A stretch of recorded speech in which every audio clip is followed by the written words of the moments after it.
င်္ဂလာပါဝါအင်တယ်လီဖုန်းနဲ့ကနေပြန်လည်ကြိုဆိုပါရစေကျွန်တော်ဒီနေ့ပြောပြပေးခြင်းတဲ့အကြောင်းအရာကတော့မေးခွန်းတစ်ခုတွေ့ထားလို့ပါတော်တော်များများကျွန်တော်တွေ့နေရတဲ့မေးခွန်းလေးဖြစ်ပေမဲ့ဒီတစ်ခါမှာတော့ကျွန်တော်ဒီဗီဒီယိုလေးနဲ့ဖြည့်ပေးခြင်းပါတယ်မေးခွန်းကတော့ဂျပန်မှာ Anytime Fitness မှာ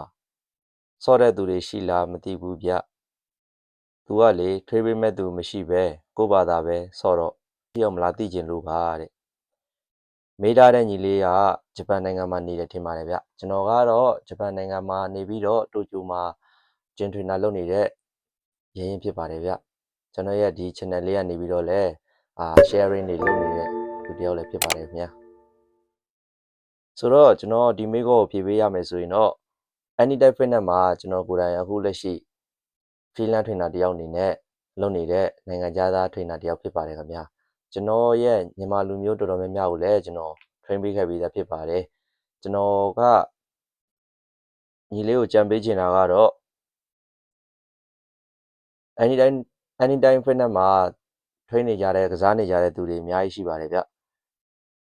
ကျွန်တော်ပါဝင်ပေါ့နော်ဂျပန်နိုင်ငံရောက်နေတဲ့သူတွေအများကြီးရှိပါတယ်ပြီးတော့ anytime ကတော့ဒီဂျပန်မှာသူ့ရဲ့ brand တစ်ခုအနေနဲ့ရှိနေတဲ့ဂျင်တစ်ခုလည်းဖြစ်တဲ့အတွက်ကြောင့်မလို့ recommend ပေးပါတယ်ဗျတခြားဂျင်တွေအများကြီးတည်းရှိပေမဲ့လို့ဒီဂျင်ကကြတော့ဘယ်ဘူတာဘယ်မြို့နယ်ဘယ်နေရာရောက်ပေါ့နော်ဆော့လို့ရပါတယ်အလုံးစုံပြောရလို့ရှိရင်နိုင်ငံခြားရောက်ရင်တော့မှသူကဆော့လို့ရတဲ့ဂျင်တစ်ခုဖြစ်တဲ့အတွက်ကြောင့်မလို့ recommend ပေးပါတယ် train ပေးမဲ့သူမရှိပဲကိုယ့်ဘာသာပဲဆော့တော့ထိရောက်မလားသိချင်လို့ပါဆိုတော့ set study လုပ်ရင်တော့ဖြစ်နိုင်ပါတယ်ဗျဒါပေမဲ့လို့ကျွန်တော်ရဲ့ရှေ့ဗီဒီယိုမှာဒီဗီဒီယိုမတိုင်ခင်ရှေ့ဗီဒီယိုမှာကျွန်တော်ပြောထားတဲ့ဂျင်မသွားခင်သိရမယ့်အချက်၃ချက်ကိုတွက်ကြည့်ရင်တော့ပို့ပြီးတော့အဆင်ပြေမယ်ထင်တယ်ဗျ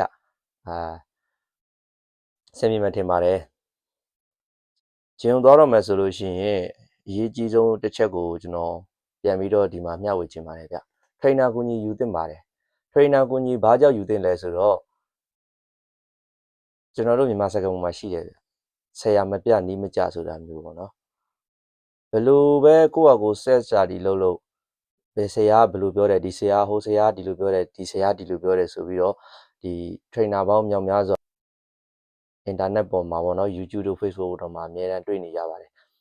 ဒါပေမဲ့လို့ကိုနဲ့ကိုက်ညီလားမကိုက်ညီလားဆိုတာမသိပဲနဲ့ကိုကဒီဆရာပြောလိုက်ဒီလိုဆော့လိုက်ဟိုဆရာပြောလိုက်ဒီလိုဆော့လိုက်နဲ့ကိုကတန်တရားလဲနေမှာ